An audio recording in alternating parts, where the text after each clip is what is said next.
Tamil news நேயர்களுக்கு வணக்கம். இன்றைய நேர்காணலில் நம்ம இணைந்திருப்பவர் மூத்த பத்திரிகையாளர், அரசியல் திறனாய்வாளர், மரியாதைக்குரிய திரு ஐயநாதன் சார். சார் வணக்கம். சார், எதிர்க்கட்சி தலைவர் உதயநிதி ஸ்டாலின் அவர்களை கைது செய்வதற்கு அவருடைய இல்லத்திற்கு போலீசார் வருகை தந்திருக்கிறார்கள். பெரும் தள்ளுமுள்ளு. மற்றொரு புறம் உயர்நீதிமன்றத்தில் ஒரு மனு போட்டிருக்கிறாரு, கைது செய்ய தடை விதிக்க கோரி. இப்படி பல பரபரப்பான விஷயங்கள், ஒரு சர்ச்சைக்குரிய பேச்சு. அதனுடைய எதிரொலியாக காவல்துறை இப்படிப்பட்ட நடவடிக்கை எப்படி பார்க்குறீங்க? ஆமாம், சர்ச்சைக்குரிய பேச்சு அப்படின்னு சொல்லிட்டு 6 பிரிவுகளின் கீழ் வழக்கு தொடர்ந்து இருப்பதாக காவல்துறை சொல்கிறாங்க. தஞ்சாவூர் காவல் நிலையத்தில் அவர் துணை ஆணையரே விஜயகுமார் அப்படி வந்திருக்கிறார், அரெஸ்ட் பண்ணுறதுக்கே வந்திருக்காரு. அரெஸ்ட் பண்ணத்தான் நான் வந்திருக்கிறேன்னு அவர் சொல்லிட்டார் பத்திரிகையாளர்கள்கிட்ட. ஸோ அவங்க அரெஸ்ட் பண்ணுறத போகிறாங்க, அது தெரியுது. அதுக்கு தடை கூறி தான், அந்த அரசுக்கு தடை கூறி தான் உதயநிதி சார்பாகவும் சென்னை உயர்நீதிமன்றத்தில் மனு செய்யப்பட்டிருக்கிறது. அது எப்போ விசாரணைக்கு வரும்னு தெரியல. இடையில உதயநிதி என்ன பேசினார் அப்படின்றது தான் நேற்று நைட்டில் இருந்துகிட்டே வந்துட்டு ஒரு தெரிஞ்சுக்கணும் அப்படின்ற ஒரு ஆவலில். அதை பற்றி ஒரு பெண் என்ன சொல்கிறாங்கன்னா, உதயநிதி அப்படிலாம் பேசலை, அதாவது திரிஷா அப்படின்ற பேரை குறிப்பிட்டலாம் அவர்கள் எதுவும் சொல்லலை, அது கீழே இருந்து தான் சொன்னாங்க அப்படின்ற மாதிரி. இதை லைவ் டெலிகாஸ்ட்டில் பார்த்து என்னுடைய நண்பர் ஒருத்தர் என்ன சொல்கிறாருன்னா, அந்த மாதிரி அவர் சொல்லலை, கீழே இருந்து தான் கத்துனாங்க, அதான் நோக்கம் போல அப்படின்னு இவர் சொன்னார் அப்படின்னு சொல்கிறாங்க. இன்னொருத்தர் என்ன சொல்கிறாங்கன்னா, இல்லை அதான் அங்கே தண்ணி வந்தால் போதுன்னு நினைக்கிறாரு போல், நான் வந்துட்டு காவிரி தண்ணீரை சொல்கிறேன் அப்படின்ற மாதிரி இவர் சொன்னது, அது ரெட்டை பொருள்பட பேசின மாதிரி அப்படின்னு.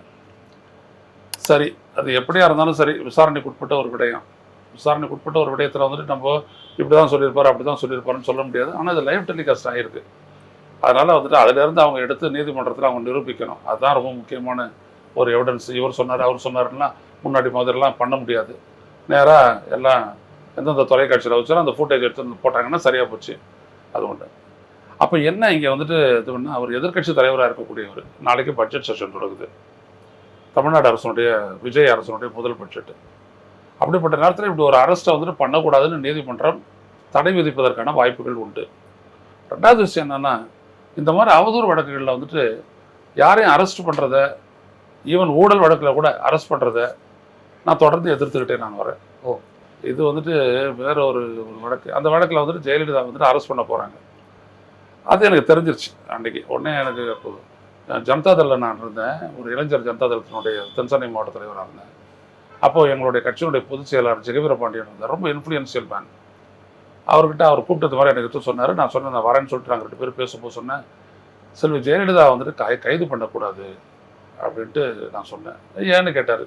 நான் சொன்னேன், ஒரு வழக்கு போடுங்க, அவங்க முன்னாள் முதலமைச்சர், அவங்கள வந்துட்டு நீங்கள் அரெஸ்ட் பண்ணி வச்சுக்கிட்டு தான் வழக்கு நடத்தணுன்றது அவசியமும் கிடையாது. அவங்கள தொடர்ந்து நீங்கள் சிறையிலையும் வைக்க முடியாது.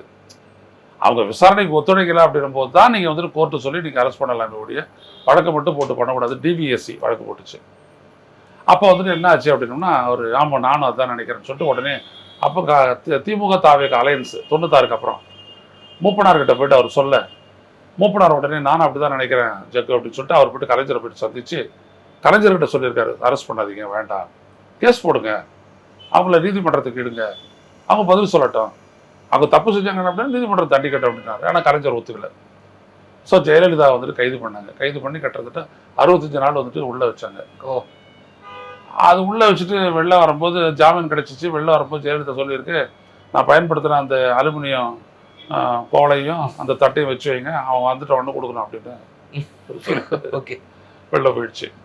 அதே மாதிரி 2001 இவங்க வந்துட்டு உடனே என்ன பண்ணிட்டாங்க, கலைஞரை நைட்டோட நைட் அரெஸ்ட், சம்பந்தமே இல்லாத வழக்கு அவருக்கு போட்டு இழுத்து அடிச்சு இழுத்துட்டு போய் கதவு முதல்ல உடச்சிக்கிட்டு உள்ளே போகுது எல்லாம் பண்ணலாம் உள்ளே வச்சாங்க. நல்லவேளை அப்போ அசோக் குமார்னு ஒரு நீதிபதி இருந்தார் செஷன்ஸில், அவர் ஒரு நீதிமன்றத்தில்.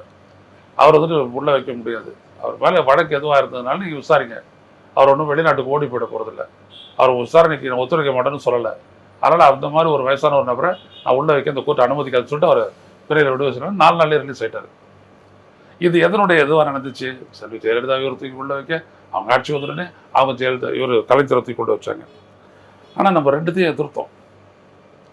2வது எதிர்க்கும் போது கலைஞர் அரெஸ்ட் பண்ண போகும்போது நான் வந்துட்டு வெப்துனியானுடைய நியூஸ் எடிட்டராக இருக்கேன். கடுமையாக எதிர்த்தேன் நான். அப்போ தமிழ்.வெபுலகம்.com. அப்போ கூட இங்கே அங்கே இருக்க ஜெயலலிதா தொலைக்காட்சியெலாம் வந்துட்டு என்ன பண்ணாங்கன்னா, ஐயநாதன் தான் அதுக்கு ரொம்ப இதாக பேசுகிறாருலாம் சொல்லிட்டு நேரடியாகவே பேசுனாங்க. பட் அதெல்லாம் பற்றி கவலைப்படல. நான் ஒன்று தான் சொன்னேன், எதுவாக இருந்ததுனால நீங்கள் பண்ண முறை தவிர ஒரு முன்னாள் முதலமைச்சர் இப்படி ட்ரீட் பண்ணக்கூடாது. அவர் உங்களை அரெஸ்ட் பண்ணதும் தப்பு, இதையும் தப்பு, இப்படி பண்ணக்கூடாதுன்றது அதுக்கேற்ற மாதிரி ஸ்ட்ராங்கான கருத்து வந்துட்டு உருவாயிடுச்சு. ஸோ கலைஞர் நாளில் விடுவிக்கப்பட்டார், அப்படி ஒன்று ஆச்சு. ஆனால் அது காரணம் அசோக்குமார் தான். பப்ளிக் ஒப்பீனியனோட அவர் தான் ரொம்ப இதாக பண்ணார். அப்போது ஒருத்தர் அரெஸ்ட் பண்ணி நீங்கள் உள்ளே வச்சு நீங்கள் என்ன பண்ண போகிறீங்க? இது ஒரு அது வந்துட்டு அது ஊழல் வழக்கு, இது அவதூறு வழக்கு. அவதூறாக ஒரு பேசுகிறாரா அதெல்லாம் கன்ஃபார்ம் பண்ணணும், நீதிமன்றத்தை கொண்டு போங்க. இது ஒரு 100 போலீஸை போட்டு தஞ்சாவூர்ல இருந்துட்டு வந்து இவர் எடுத்துகிட்டு போயிட்டு அங்கே தஞ்சாவூர் எடுத்துகிட்டு போயிட்டு கோர்ட்டில் ஆஜர்படுத்தி அங்கே முதல்ல வச்சு அதுக்கப்புறம் மறுபடியும் இங்கே எடுத்து வந்து அலக்கழிக்கிறது, அதான் நடக்க போகுது. இங்கே நேரடியாக எங்கேயும் ஒன்று இது பண்ண மாட்டாங்க. ஸோ டிரான்சிட் ரிமாண்ட் கொண்டு போயிட்டு அங்கே நிறுத்தி இப்படியெல்லாம் பண்ணுவாங்க. ஸோ இப்போ நீதிமன்றம் தான் ஒரே வழி. அதனால் இந்த வழக்கை பொறுத்த வரைக்கும் நம்ம யாரையும் அவதூறாக பேசுறது நம்ம விரும்புறது இல்லை. தப்பு தான், அவதூறுன்றது தப்பு. ஏன்னா ஒரு மனிதனுக்கும் அவனுடைய கௌரவம் அப்படின்றது ஒன்று இருக்குது. அந்த கௌரவத்தை வந்துட்டு பதவியில் இருக்கிறவங்க சிதைக்கிறது வந்துட்டு எந்த விதத்துலையும் அனுமதிக்க கூடாது.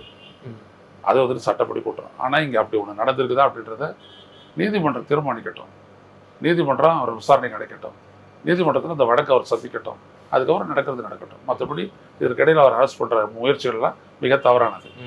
இப்போ இந்த தாவேகா ஆட்சிக்கு வந்ததுலேருந்தே sitting MLAs DMK especially DMK MLAs, இப்போ ஃபார் எக்ஸாம்பிள் அனிதா ராதாகிருஷ்ணன் அவர்களை வந்து கைது பண்ணாங்க.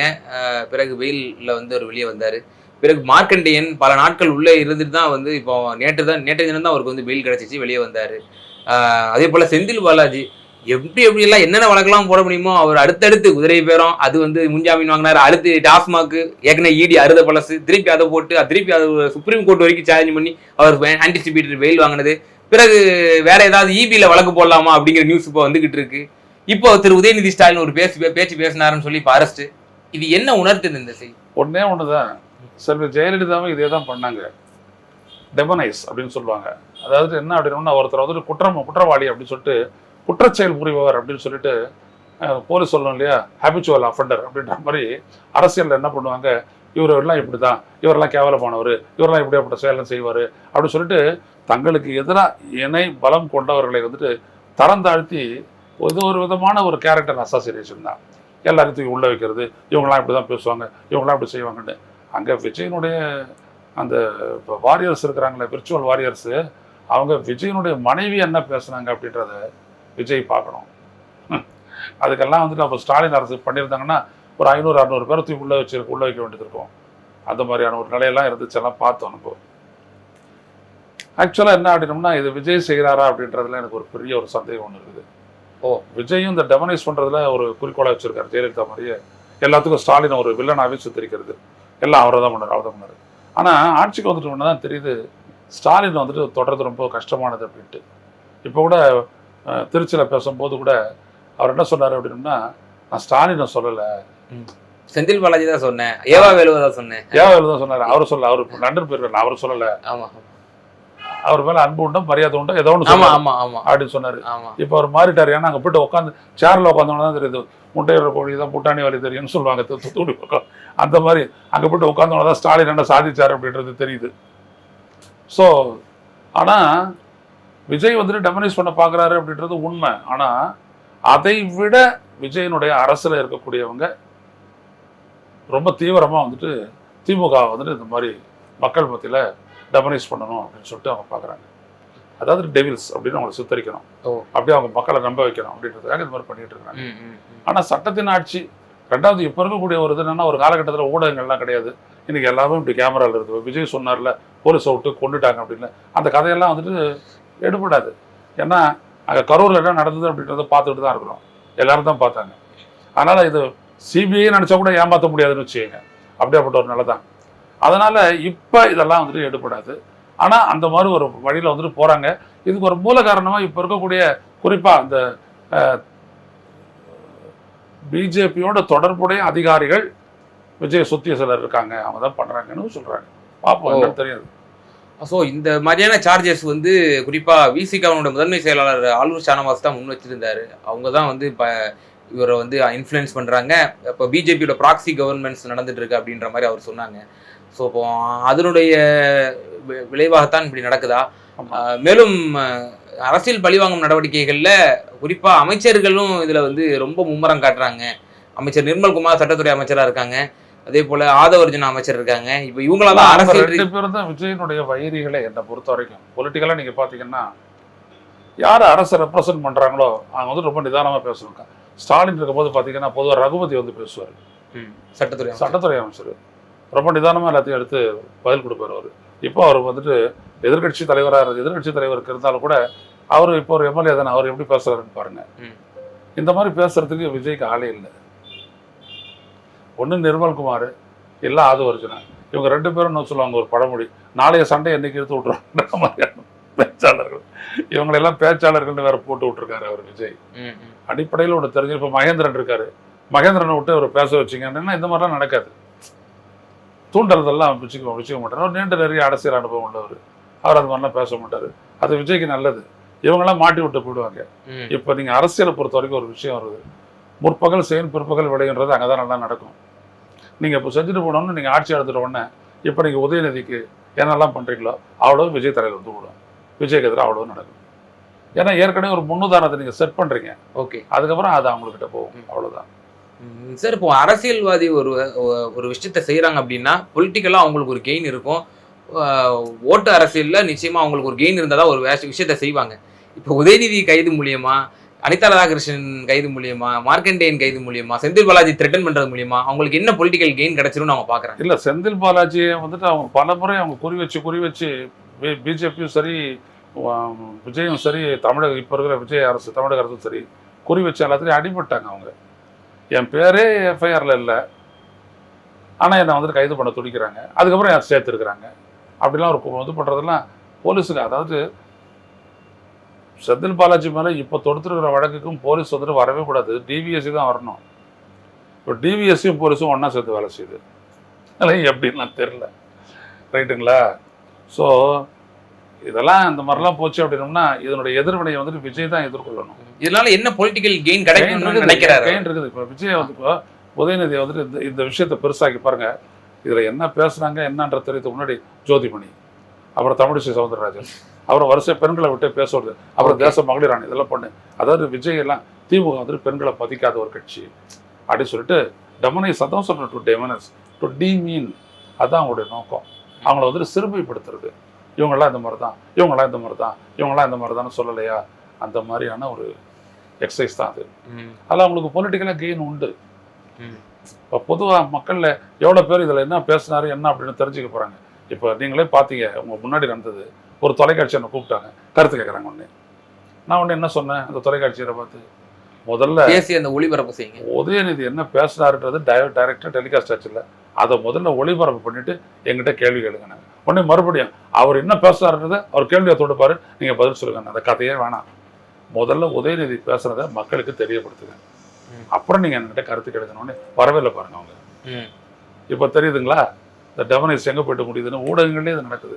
ஓகே, இன்னொரு ஊடகம் இருக்குது, அந்த ஊடகம் என்ன சொல்றதுன்னா பெண்களை தரக்குறைவாக பேசிய உதயநிதி அப்படின்னு பேசுகிறாங்க. ஓகே, நீங்கள் என்ன செய்யணும், பேசுகிறத அப்படியே போடணும். லைவ் டெலி கண்டென்ட் தானே, அப்படியே நீங்கள் போடலாம்ல. யாருமே போடல, போடாது நேற்று நைட்டில் இருந்துட்டு இது வந்துட்டு பெரிய விஷயமா ஆக்கிட்டு வராங்க. ஸோ இதில் வந்துட்டு அவங்களுடைய உள்நோக்கம் புரியுது. இந்த மாதிரி பண்ணுறது. நாளைக்கு வேறு பட்ஜெட் செஷனு, அதில் வந்துட்டு உதயநிதி எடுக்கக்கூடிய கவுண்டர் பொசிஷன்லாம் தெரியும். அதனால் எப்படி ஒரு பண்ணுறாங்க. So fail is rule, jail is exemption அப்படிங்கிற அடிப்படையில் தான் உங்களுடைய கருத்து? இல்லை இல்லைங்க, நான் அந்த இடத்துக்குலாம் வரல. அது வந்துட்டு நீதிமன்றத்தினுடைய கருத்து. என்னை பொறுத்த வரைக்கும் பொலிட்டிஷியனாக நான் பார்க்குறேன். கான்ஸ்டிடியூஷனல் லிபர்ட்டி அப்படின்றது என்னை பொறுத்த வரைக்கும் கேட்டிங்கன்னா திட்டத்தோட லிபர்ட்டி வேணும். ரியலி நாட் டுடே, நான் ரொம்ப முன்னாடி நான் சொல்லியிருக்கேன், திட்டம் தான்.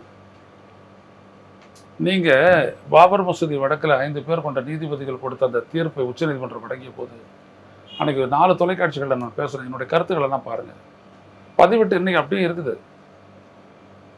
நான் அவங்களுடைய ஜட்ஜ்மெண்ட்டை அந்த அளவுக்கு நான் விமர்சிக்கிறேன். I have full respect to the judiciary and the honourable supreme court. But then judges are not gods. I don't, நான்லாம் அந்த பெரியார் வழி வந்தவன், நான் நல்லா இப்படி தான் பார்ப்பேன். என்னை பொறுத்த வரைக்கும் உண்மை என்ன, நீங்கள் கொடுத்த ஜட்ஜ்மெண்ட் என்ன, ஏன்னா அதில் தான் என் நாட்டினுடைய பிரச்சனை, என் நாட்டுடைய ப்ரெஸ்டீஜ் இருக்குது. இல்லை காஷ்மீரை சேர்ந்த ஒருத்தனை வந்துட்டு நீங்கள் தூக்கில் போட்டீங்க, தேசத்தினுடைய மனசாட்சிக்கு திருப்திப்படுத்துங்கன்னு அதை எதிர்த்து பேசுகிறேன், எழுதினேன். இப்போ புரியுதுங்களா? ஓகே. நான் வந்துட்டு இப்படியே இருக்கக்கூடிய ஒரு ஆள்லாம் கிடையாது. அதாவது அப்படியே சொன்னாங்க, எவனை இப்படி எழுதுவான், இப்படியே சொன்னாங்க, அப்படி எழுதுவான் அப்படின்ட்டு. ஜெயலலிதா அரெஸ்ட்டை எதிர்த்தேன் நான், கலைஞர் அரசை எதிர்த்தேன். அதனால தான் ஒரு ஆனரபிள் ஜேர்னலிஸ்டாக என்னை வந்துட்டு தமிழ்நாட்டில் இருக்க நான் மதிக்கிறேன். நீங்களும் வந்து இன்டர்வியூ எடுக்கிறீங்க, இல்லாட்டி ஏன் எடுக்க போகிறீங்க? என்ன யாராக இருந்தாலும் சரி, என்னை பொறுத்த வரைக்கும் இவ்வளவுதான். Okay. Truth, only the truth, nothing but the truth, the absolute truth. அவ்வளோதான். we can say. நிச்சயமா சார், பல்வேறு விவகாரங்கள்ல எங்க நேயர்களுக்கு ரொம்ப தெளிவாக உங்களோட கருத்துக்களை பகிர்ந்தீங்க. ரொம்ப நன்றி.